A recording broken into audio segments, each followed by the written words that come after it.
Parehong itinanggi ni na First Lady Lisa Araneta Marcos at Senator Amy Marcos ang ilang statement nila na kumakalat ngayon sa mga social media. Hindi daw sila nagbitiw ng mga ganoong salita na tanging gawa-gawa lamang. Paalala naman ng senador sa publiko, huwag agad maniwala sa mga peking pahayag na nababasa online. Narito ang kabuuan ng report. Wala pa mang opisyal na inilalabas na pahayag si First Lady Lisa Araneta Marcos kaugnay sa naging alegasyon ni Senator Amy Marcos patungkol sa di umano'y paggamit ng First Family ng ipinagbabawal na gamot at iligal na droga.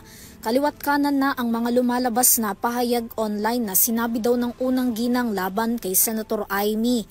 Ngunit ang unang ginang, tinawag ang mga ito na fake news na inilarawan pa nga niyang Pinoy style.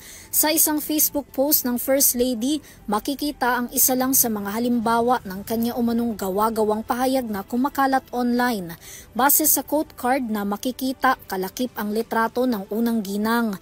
Bagamat ginagalang niya si Senator Amy dahil kapatid ito ng kanyang asawa na si Pangulong Ferdinand Marcos Jr., kasing peke naman daw ng mga naging pahayag nito sa rally, ang peke rin at retokadang muka ng senadora.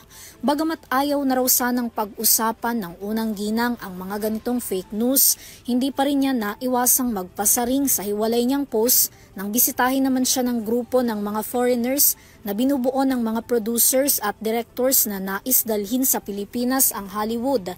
Dito lang daw kasi sa Pilipinas, matatagpuan ang Filipino style na gaya rin ng mga fake news kung saan ang isang gawa-gawa umanong kwento ay magulo, walang direksyon, ngunit hindi maganda ang ending na pinaka naaapektuhan ay komunidad. Samantala, sa hiwalay naman na post ni Senator Amy Marcos, pinabulaanan din ito ang isang pahayag at sinabing hindi niya ito sinabi.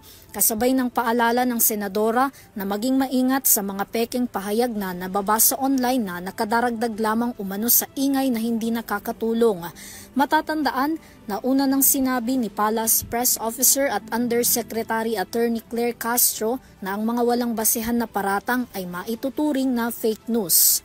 Para sa EuroTV News, Vanessa Cleofas, sumasaludo sa bawat Pilipino.